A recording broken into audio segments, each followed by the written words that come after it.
नमस्कार, जय हिंद दोस्तों। आज हम देखने वाले हैं जो आपका एडुटेरिया की तरफ से एक बुक निकाला गया था। जो आपका बुक का नाम आपको याद होगा, 5000 क्वेश्चन का एक बुक निकाला गया था। आज हम उसी का वीडियो देखने वाले हैं। आप सब लोग का बहुत अधिक कमेंट था कि सर ये बुक को कंप्लीट कराइए, क्योंकि ये 5000 क्वेश्चन जो है दोस्तों कम नहीं होता है आपके रिवीजन के लिए। और बिहार एसएससी सीजीएल का जो आपका एग्जाम होने वाला है उसमें आपका 75 ही क्वेश्चन आपका आता है। तो अगर आप इसको कंप्लीट करके जाते हैं, 2 से 4 बार रिवीजन करके जाते हैं, सारा प्रैक्टिस सेट लगा के जाते हैं, तो आप आराम से अधिक जो आपका एग्जाम होने वाला है बिहार एसएससी सीजीएल का, उसमें आप अधिक से अधिक स्कोर ला पाएंगे। आज हम देखेंगे इसका सेट नंबर 59, क्योंकि 58 तक मैंने इसको अपलोड कर दिया है। और अगर आप नहीं देखे हैं इसका पुराना वाला वीडियो, तो एक मास्टर वीडियो करके एक प्लेलिस्ट बना होगा, वहाँ से आप चेक कर सकते हैं। मैंने 10-10 सेट का मास्टर वीडियो बनाया है 500-500 क्वेश्चन का, ताकि आप एक बार में सुपर फास्ट तरीके से रिवीजन कर पाएंगे। तो कमेंट आप सब लोग का बहुत अधिक था कि सर इसको भी रेगुलर बेस पे लाइए, ताकि हमारा रिवीजन जो है अच्छा हो पाए, क्योंकि इसमें जो क्वेश्चन का लेवल है बहुत अच्छा खासा दिया गया है। तो उम्मीद है कि आप इसको पूरा देखेंगे और इसमें अधिक से अधिक स्कोर लाने का प्रयास भी करेंगे। तो चलिए एक एक क्वेश्चन को आराम से देखेंगे हम सभी लोग। पहला प्रश्न है आपका, निवारक नज़रबंदी से आशय है। निवारक नज़रबंदी से आशय है क्या? आपको 2 से 3 सेकंड टाइम दिया जाएगा ताकि आप आंसर कर पाएँ। तो इसका आंसर देखिए, आपका ऑप्शन नंबर डी हो जाएगा। वर्णित प्रक्रिया के पालन के बिना कुछ समय के लिए किसी व्यक्ति को जेल भेजना है, यानी ऑप्शन जो है आपका यहाँ पे डी सही उत्तर हो जाएगा। आगे प्रश्न है कि भारतीय संविधान में सर्वाधिक मत के आधार पर चुनाव यानी लोकसभा, विधानसभा एवं पंचायत में जीत का फैसला किस देश के संविधान से लिया गया है?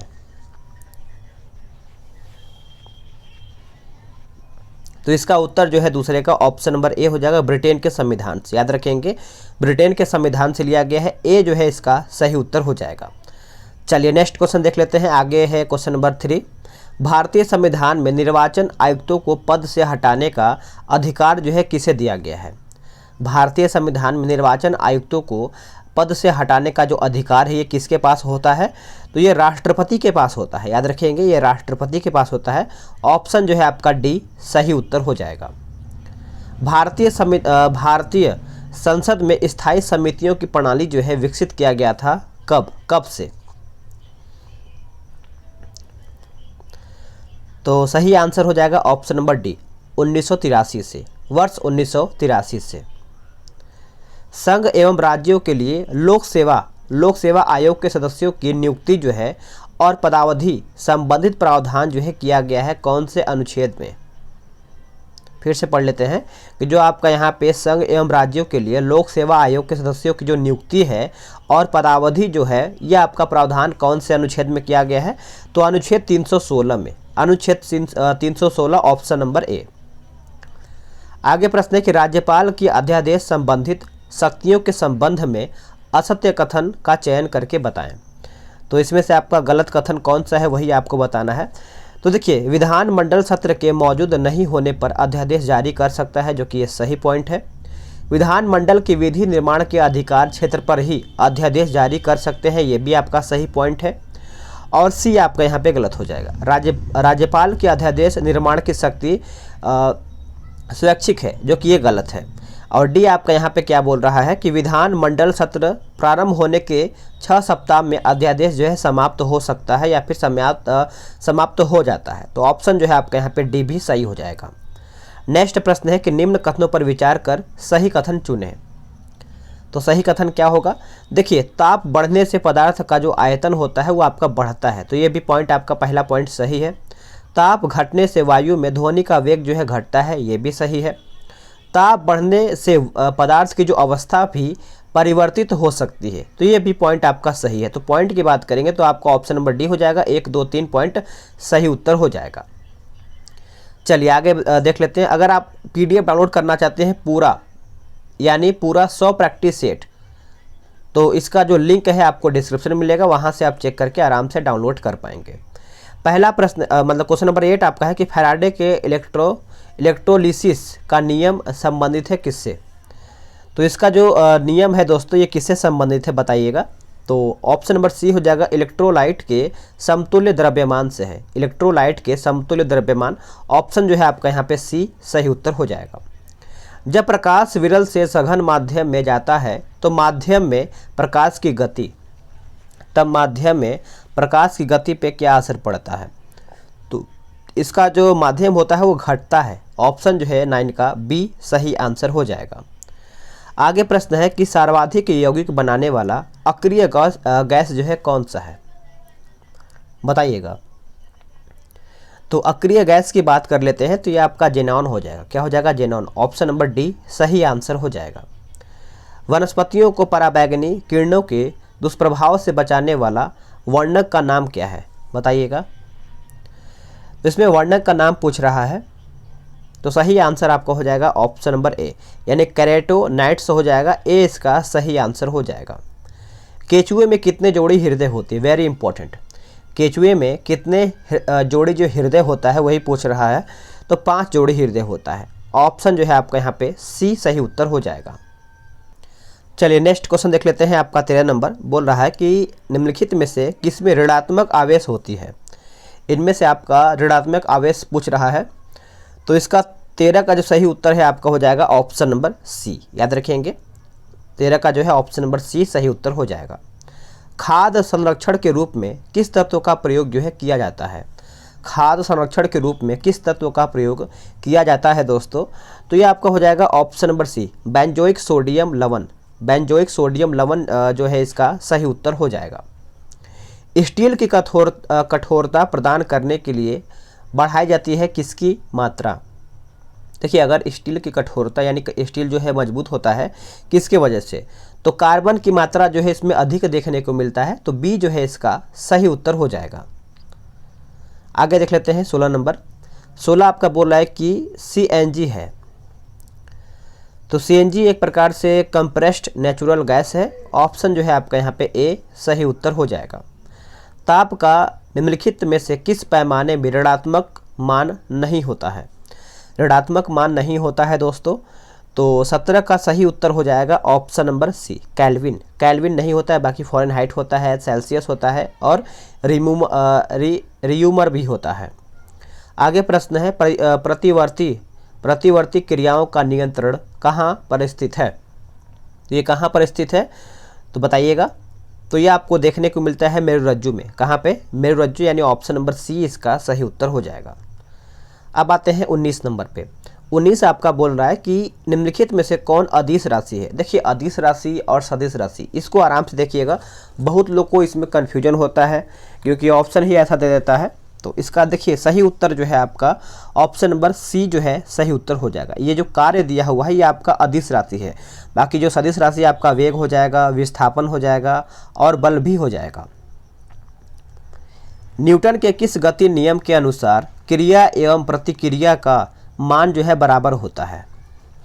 क्रिया एवं प्रतिक्रिया का मान बराबर होता है। तो यह आपका हो जाएगा तृतीय गति नियम। तृतीय गति नियम हो जाएगा। ऑप्शन नंबर सी सही उत्तर हो जाएगा। सोडियम का परमाणु भार 23 है तो उसकी परमाणु संख्या कितनी है? तो उसकी परमाणु संख्या पूछ रहा है। तो देखिए ये आपका हो जाएगा ऑप्शन नंबर बी 11 हो जाएगा। याद रखेंगे 11। मनुष्य में वृक्क यानी किडनी एक तंत्र का भाग है जो संबंधित है किससे? तो ये किससे संबंधित है? तो ये आपका उत्सर्जन से है। किससे? उत्सर्जन, यानी ऑप्शन नंबर सी सही हो जाएगा।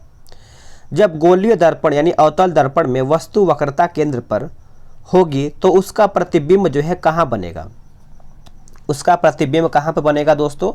तो ये आपका बनेगा वक्रता केंद्र पर। कहाँ बनेगा? वक्रता केंद्र, यानी ऑप्शन नंबर बी करेक्ट हो जाएगा।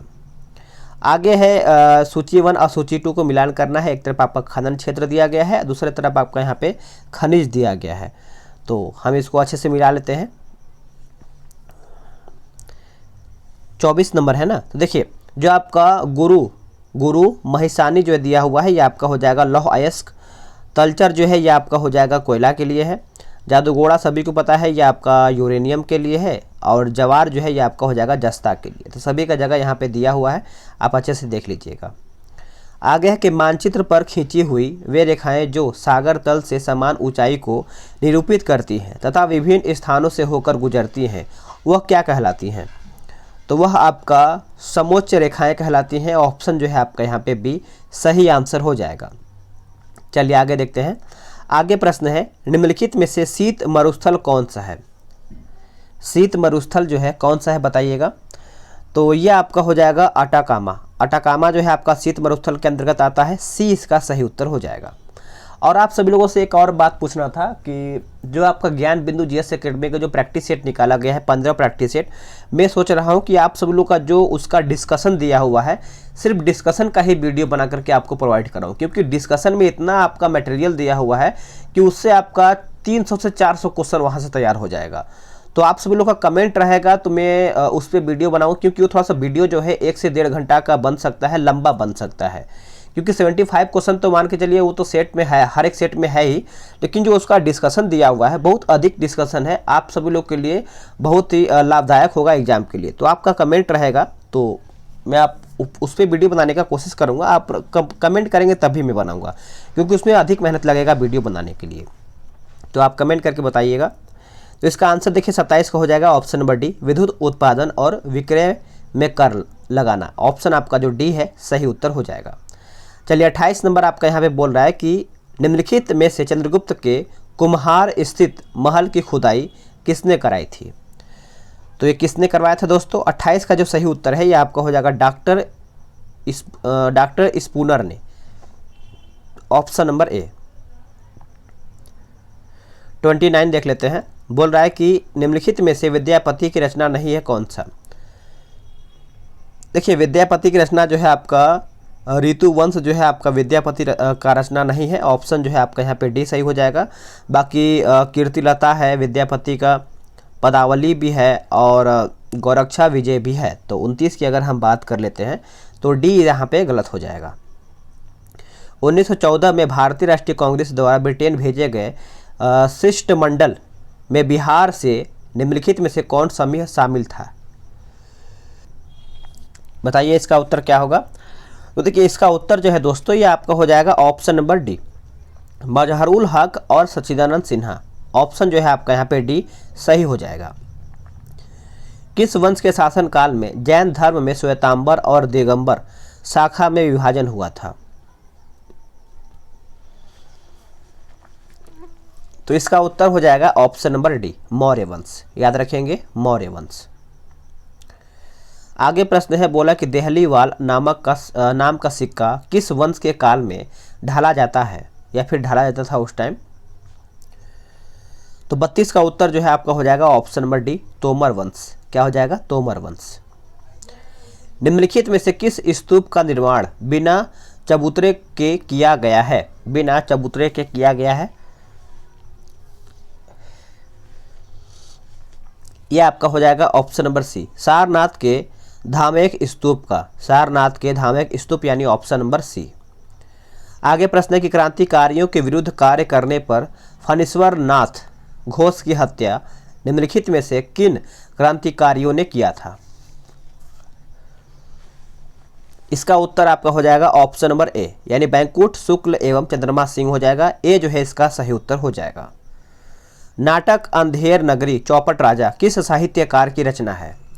नाटक अंधेर नगरी चौपट राजा किस साहित्यकार की रचना है? तो ये आपका हो जाएगा option number C, Bharatendu Harishchandra. Bharatendu Harishchandra जो है इसका सही उत्तर हो जाएगा। याद रखेंगे। बहुजन समाज की स्थापना किस सुधारवादी ने किया था? उत्तर हो जाएगा option number D, Savitribai Phule. Savitribai Phule जो है इसका सही उत्तर हो जाएगा। महात्मा गांधी के अनुसार निम्नलिखित में से किसने भारतीयों को अपनी ही भूमि पर अजनबी और अपाहिज बना दिया? अपनी ही भूमि पर अजनबी और अपाहिज बना दिया, इंपॉर्टेंट है आपके लिए। तो इसका सही उत्तर जो है दोस्तों ये आपका हो जाएगा ऑप्शन नंबर डी, अंग्रेजी शिक्षा ने। अंग्रेजी शिक्षा ने। नेक्स्ट प्रश्न है कि 1935 के भारत शासन अधिनियम के बारे में किस नेता ने इसे दास्ता का आज्ञापत्र कहा था? दास्ता का आज्ञापत्र कहा था। इसका उत्तर क्या होगा? तो ये आपका हो जाएगा option number C, Jawaharlal Nehru ने। जवाहरलाल नेहरू यानी ऑप्शन नंबर सी जो है इसका सही उत्तर हो जाएगा। चलिए आगे देख लेते हैं आपका 39 नंबर। 18वीं सदी की ईस्ट इंडिया कंपनी की नीतियों के संदर्भ में खुली और निर्लजतापूर्ण लूटपाट का युग किसका कथन है? ये किसका कथन है दोस्तों? तो इसका उत्तर जो है ये आपका हो जाएगा option number D, Percival brown का है। किसका है? पर्सिवल ब्राउन, यानी ऑप्शन नंबर डी करेक्ट हो जाएगा। स्वतंत्रता आंदोलन के किस नेता को बादशाह खान के नाम से भी जाना जाता था? तो देखिए 40 का जो सही उत्तर है ये आपका हो जाएगा option number C, Khan Abdul Ghaffar Khan हो जाएगा। ऑप्शन जो है आपका सी सही उत्तर हो जाएगा 40 का। 17वीं सदी में बंगाल में फैक्टर कहा जाता था उस टाइम, किसको? फैक्टर बताइएगा। देखिए फैक्टर बहुत ज़्यादा इंपॉर्टेंट है, किसको कहते थे उस टाइम? तो अंग्रेज व्यापारियों को कहते थे उस टाइम फैक्टर। तो आप सब लोग याद रखेंगे। 41 का जो है सही उत्तर आपका ऑप्शन नंबर डी हो जाएगा। भारत में पहली सूती कपड़ा मिल की स्थापना कब और कहाँ पे किया गया था? कब और कहाँ पर किया गया था? तो ये आपका हो जाएगा 42 का ऑप्शन नंबर सी, 1854 में बम्बई, यानी ऑप्शन नंबर सी। आगे है कि अरबी फारसी इस्लामिक कानून के अध्ययन को बढ़ावा देने के लिए अंग्रेजों ने कलकत्ता मदरसा यानी मोहम्मडन लॉ कॉलेज की स्थापना कब किया था? तो देखिए इसकी स्थापना जो है 1781 में किया गया था। बी जो है इसका सही उत्तर हो जाएगा। ठीक है। बंगाल विभाजन जो कि 1905 के बाद किस नेता ने कहा था कि वर्तमान परिस्थितियों में प्रशासन चलाना असंभव बन गया है? तो ये कहा गया था अरविंद घोष के द्वारा। किसके द्वारा? Aurobindo Ghosh, option number C. प्रसिद्ध दांडी मार्च जो कि 1930 में हुआ था, गांधी जी ने कितने अनुयायियों के साथ जो है यात्रा आरंभ किया था? वेरी इंपॉर्टेंट, आराम से आंसर करिएगा, कंफ्यूज नहीं होना है। तो इसका उत्तर जो है 78 यानी 78 प्रतिनिधियों के साथ मिलकर के दांडी यात्रा शुरुआत किया गया था। सी इसका सही उत्तर हो जाएगा। राजा राम मोहन राय ने अपनी युवावस्था में कुरान, फारसी और अरबी साहित्य का अध्ययन किया, किस शहर में किया था? तो ये किया गया था आपका पटना शहर में। कहाँ पे? Patna, option number D. निम्न में से कौन एक भू आवेष्टित यूरोपीय देश नहीं है? तो भू आवेष्टित यूरोपीय देश नहीं है। तो 47 का जो सही उत्तर है दोस्तों लिथुआनिया हो जाएगा। क्या हो जाएगा? लिथुआनिया नहीं है। चलिए आगे हम देख लेते हैं आपका 48 नंबर। BMD एक टेस्ट है किसका? BMD एक टेस्ट है किसका? तो बोन मिनरल डेंसिटी का है। ऑप्शन जो है आपका यहाँ पे बी करेक्ट आंसर हो जाएगा। कौन सा संगठन अंटार्कटिक हिमखंडों को ट्रैक करता है? तो कौन सा संगठन है? तो ये आपका USA नेशनल आइस सेंटर हो जाएगा। ए इसका सही उत्तर हो जाएगा। How to avoid a climate disaster पुस्तक के लेखक कौन है? तो ये आपका हो जाएगा 50 का option number A, Bill Gates इसका सही उत्तर हो जाएगा। अब इसमें कुछ वन लाइनर फॉर्म में भी दिया हुआ है, तो इसको भी हम देख लेते हैं। 2-4 मिनट लगेगा इसको भी देखने में, और यहाँ से भी कुछ आपका तैयार हो जाएगा जीके जीएस। देखिए पहला पॉइंट आपका कि भारतीय संविधान का निर्माण किया गया था तो कैबिनेट मिशन की सिफारिश पर किया गया था। देखिए भारतीय संविधान के निर्माण हेतु जुलाई 1946 में चुनाव कराए गए थे उस टाइम। उसके बाद भारतीय संविधान के सदस्यों की कुल संख्या जो है आपका 389 था, जिसमें 292 ब्रिटिश प्रांतों के प्रतिनिधि और 4 कमिश्नरी क्षेत्रों के प्रतिनिधि तथा 93 देसी रियासतों के प्रतिनिधि थे। तो इस पॉइंट को आप अच्छे से याद रखेंगे क्योंकि ये बहुत ज़्यादा कन्फ्यूज करता है। भारतीय या फिर संविधान सभा की जो पहला बैठक हुआ था ये आपका 9 दिसंबर 1946 को ही हुआ था। संविधान सभा के पहले अस्थायी अध्यक्ष कौन थे? तो सच्चिदानंद सिन्हा थे। और स्थायी कौन थे? तो यहाँ पे देखिए आपका लिखा गया कि 11 दिसंबर 1946 को डॉक्टर राजेंद्र प्रसाद को संविधान सभा का स्थायी अध्यक्ष चुना गया था। तो स्थायी आपके राजेंद्र प्रसाद थे और अस्थायी आपके थे सच्चिदानंद सिन्हा। आगे कि संविधान सभा में महिला सदस्यों की जो संख्या थी 15 था। अब आपसे हम ये बोलेंगे कि 15 सदस्यों की मतलब जो 15 सदस्य थी जो थी महिला सदस्यों का, तो 15 नाम याद है कि नहीं? अगर आपको नाम याद नहीं है तो आप याद कर लीजिए क्योंकि 15 बहुत ज़्यादा इंपॉर्टेंट है। बहुत लोग को याद नहीं होता है क्योंकि क्वेश्चन दे देगा 4 में से कि कौन इसमें से थी कौन सी नहीं थी, तो आपको कन्फ्यूज कर देगा। जिसमें बेगम एजाज रसूल एकमात्र मुस्लिम महिला सदस्य थी, तो ये आपको याद रखना है। संविधान सभा के समक्ष 13 दिसंबर 1946 को जवाहरलाल नेहरू के द्वारा उद्देश्य प्रस्ताव जो है पेश किया गया था। आगे है 22 जनवरी 1947 को संविधान सभा द्वारा उद्देश्य प्रस्ताव को स्वीकार भी किया गया था। तो आप इसको अच्छे से याद रखेंगे। 29 अगस्त 1947 को प्रारूप समिति का गठन किया गया था, जिसके सदस्यों की जो संख्या था 7 था। अब प्रारूप समिति के जो सदस्यों की संख्या की अगर बात करेंगे तो इसमें जो पहले थे भीमराव अम्बेडकर अध्यक्ष थे, और बाकी 6 का नाम याद रखेंगे आप सभी लोग। भारतीय संविधान को 26 नवंबर 1949 को संविधान सभा द्वारा पारित किया गया था। भारत के मूल संविधान में 22 भाग, 395 अनुच्छेद और 8 अनुसूचियां थी। आगे है भारतीय संविधान की अंतिम बैठक जो है 24 जनवरी 1950 को हुआ था। और आगे भी आपका कुछ पॉइंट जैसे यहाँ पे दिया गया, भारत के लिए अलग संविधान सभा के गठन हेतु संविधान सभा का सबसे पहले विचार किया था स्वराज पार्टी ने, जो कि 1924 में किया था। तो इतना सारा पॉइंट मैंने आप सभी को कवर कर दिया। वीडियो कैसा लगा है कमेंट कीजिएगा। और क्या ये सीरीज में जो अभी स्टार्ट किया है 59 नंबर सेट आगे लाऊं कि नहीं लाऊं, क्योंकि देखिए पूरा मैं आपके कमेंट के ऊपर ही छोड़ता हूं, क्योंकि आप सब लोग अधिक से अधिक कमेंट करते हैं, तो मुझे भी लगता है कि चलिए आप सभी लोग के लिए मेहनत किया जाए, आप सभी लोग को चीज़ें दिया जाए ताकि आपका रिवीजन अच्छा हो पाएगा। वैसे किताब तो बहुत लोगों के पास होगा, लेकिन जब वीडियो से आप देखते हैं तो बहुत चीज़ें जो है याद होता है, सुन के अधिक याद होता है। तो कमेंट करके बताइएगा कि क्या इसको शुरू करूँ या फिर नहीं करूँ। मिलते हैं एक नई वीडियो में, आज के लिए इतना ही। जय हिंद।